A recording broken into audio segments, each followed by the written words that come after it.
You're an embarrassment, Naomi. Standing here in last season's coat like I owe you something. Preston, please. Where else then? You wanted an audience? Here's your audience. He said the word broke loud enough for the valet line outside the Ansel in Buckhead to hear it. Loud enough for three couples waiting for their cars to turn and watch a man in a rented tuxedo toss divorce papers at a woman standing perfectly still on the curb. 10 minutes later, a black Mercedes Maybach, with tinted windows and a driver in a charcoal suit, pulled to a stop directly in front of her, and the rear door opened before she'd even lifted her hand. What Preston Vance didn't know as he stood there straightening his jacket, pleased with himself, was that the woman he'd just called broke on a public sidewalk was about to become the reason his name meant nothing in this city by the end of the month. Naomi Beaumont had married Preston Vance believing she understood exactly who he was. Charming, ambitious, the kind of man who filled a room the second he walked into it. What she came to understand slowly, over 3 years, was that Preston wasn't ambitious.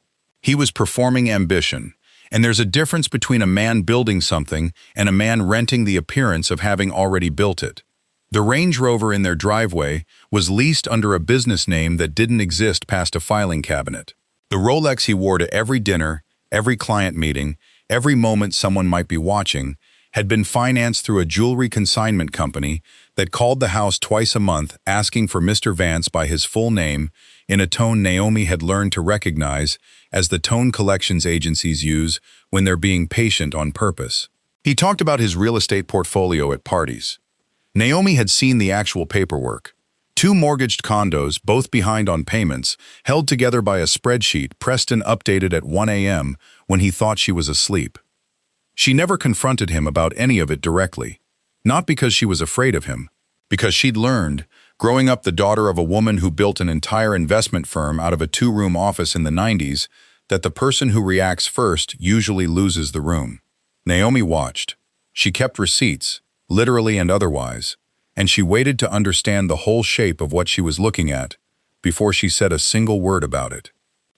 There was a particular dinner, 7 months before the sidewalk in front of the Ansel, that Naomi kept returning to afterward, turning it over the way you turn over a photograph looking for the date stamped on the back.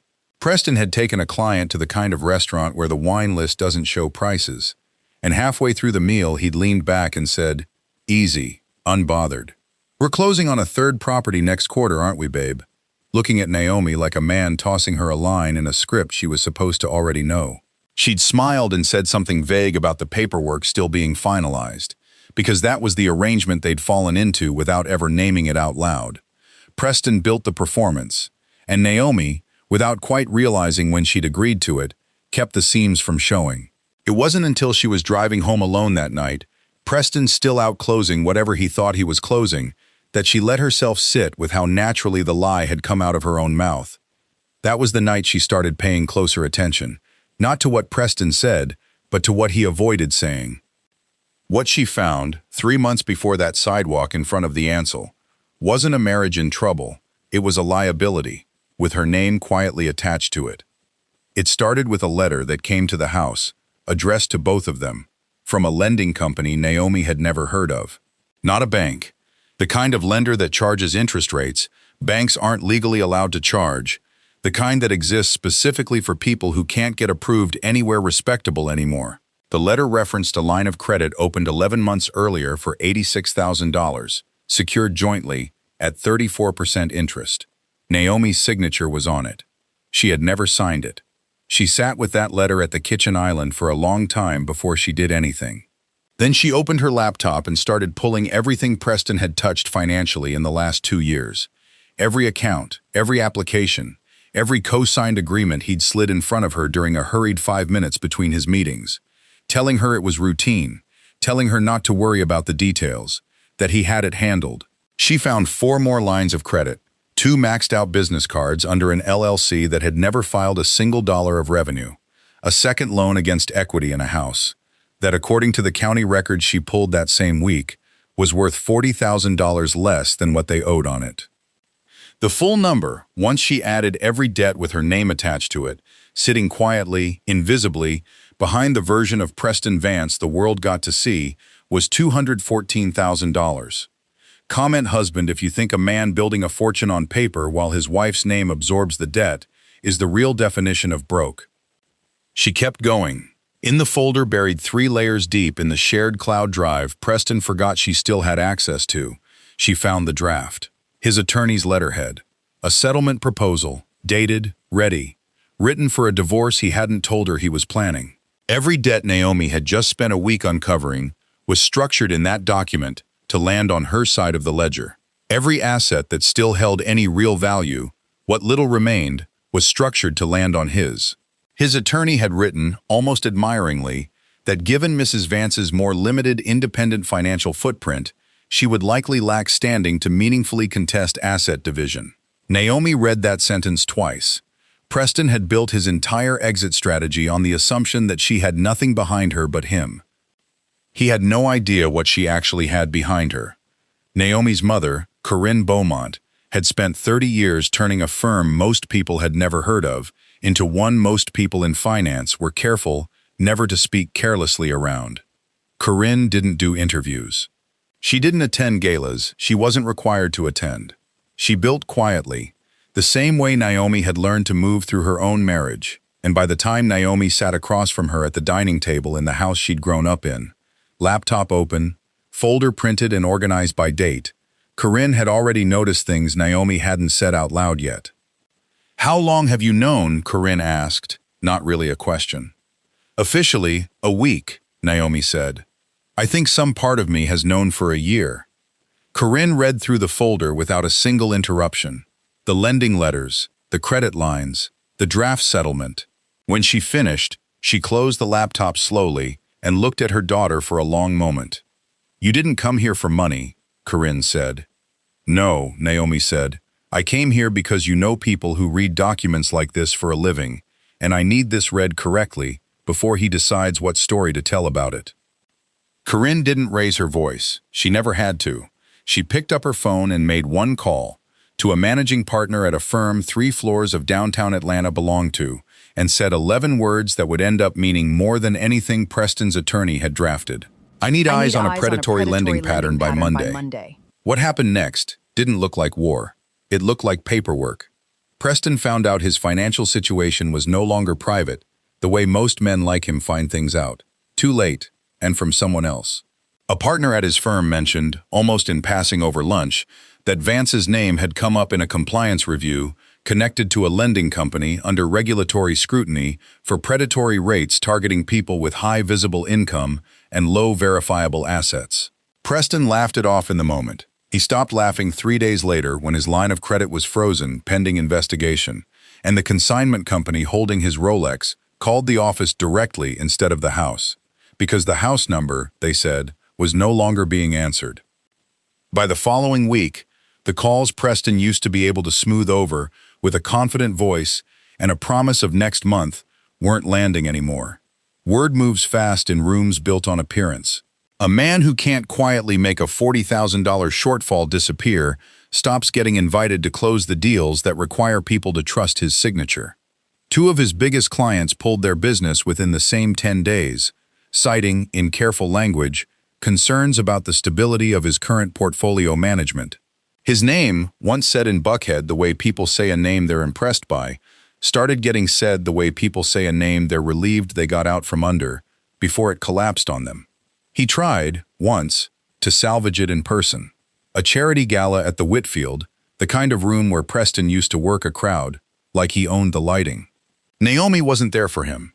She'd come as her mother's guest, standing near the bar in a navy dress that cost less than the tie Preston was wearing, when he crossed the room toward her with the same easy smile he'd worn for 3 years of dinners she'd quietly funded the illusion of. We should talk, he said, low, close, glancing sideways to see who was watching. Whatever you think you know, it's not the full picture. Naomi didn't raise her voice, the way she never had. The full picture is a forensic audit with your signature, next to 3 forgeries with mine, she said. You're welcome to read it whenever you're ready. A woman 2 feet away, someone from his own firm's compliance team, didn't pretend not to hear it. Preston's smile didn't move, but something behind it did, and he walked away before anyone could watch it finish falling. Preston's response was exactly what Naomi expected, because she'd read his character correctly for 3 years even when she hadn't read his bank statements. He went looking for someone to blame that wasn't himself. Comment mother-in-law if you need think eyes on a Corinne stepping predatory in was lending pattern by protection, Monday. and comment overreach if you think it wasn't her place. You did this, Preston said, standing in the doorway of the house he could no longer afford alone, holding a printed copy of the same audit Naomi had handed her mother weeks earlier. You went behind my back. I went behind nothing, Naomi said. Everything in that folder has my name forged onto documents I never signed. I went in front, Preston. I just went in front of people who know how to read a signature. I was going to fix it, he said. I had a plan. Your plan was a settlement that put every debt on me and every asset on you, Naomi said. I read that too. He didn't have an answer ready for that one. Preston Vance had spent 3 years being the loudest person in every room he walked into, and for the first time, Naomi watched him stand in a room with nothing left to perform for, and no script prepared for the silence that followed. The settlement, when it finally moved through court 4 months later, looked nothing like the one his attorney had quietly drafted the previous fall. The forensic audit Corinne's firm had commissioned established, with dates, signatures, and a handwriting analyst's report, that Naomi's name had been placed on 3 of the 5 lines of credit without her knowledge or consent. A signature forged onto a lending document isn't a marital dispute. It's a fraud case with a marriage attached to it, and Preston's attorney knew exactly how that combination reads to a judge. The $214,000 in debt was assigned to Preston Vance in full. The 2 condos, both underwater, went with it. Naomi walked out of that courtroom with something Preston never once considered when he calculated what she had standing to fight for. She walked out debt-free, with her name legally and permanently cleared from every account he'd used it to secure. She walked out with the house, the one he'd spent 3 years pretending he could afford alone. The limousine outside the Ansel that night, the one that opened its door for her 10 minutes after Preston called her broke, in front of a valet line full of strangers, wasn't a stranger's car, and it wasn't a rescue. It was her mother's driver, sent because Corinne had a meeting run long and asked Naomi to wait for a ride rather than take a rideshare home alone at night. The same small, unglamorous kindness Corinne had been offering her daughter for 30 years. Preston had built his entire public performance on the assumption that a woman standing quietly on a curb in a coat from 2 seasons ago had nothing behind her. He'd never once bothered to ask. Naomi runs a boutique consulting practice out of Atlanta now, 6 months out from a divorce that made her, for the first time in 3 years, entirely and verifiably solvent. She doesn't talk about Preston much. When she does, it's usually to make one point, and she makes it plainly, the way her mother taught her to make every important point. This story is a reminder that the version of a person you see performed in public is not the same as the version of that person written down in the paperwork behind them. A man can lease a car, finance a watch, and rent a title long enough to convince a whole room he's arrived, but paperwork doesn't perform. It just sits there, patient, telling the truth whether anyone's watching or not. If you are quietly gathering your own paperwork right now, your own folder of receipts nobody's asked to see yet, don't wait for a courtroom to force the timing. Organize it, date it. Understand the full shape of what you're looking at before you say a single word about it out loud.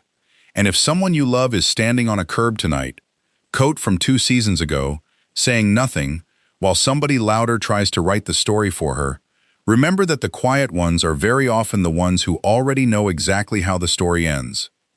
Video scripting and scene by David Hussein. It hopes to leave you with a warm feeling that even when wrongly treated or looked down upon, there are still people and good things quietly standing on your side.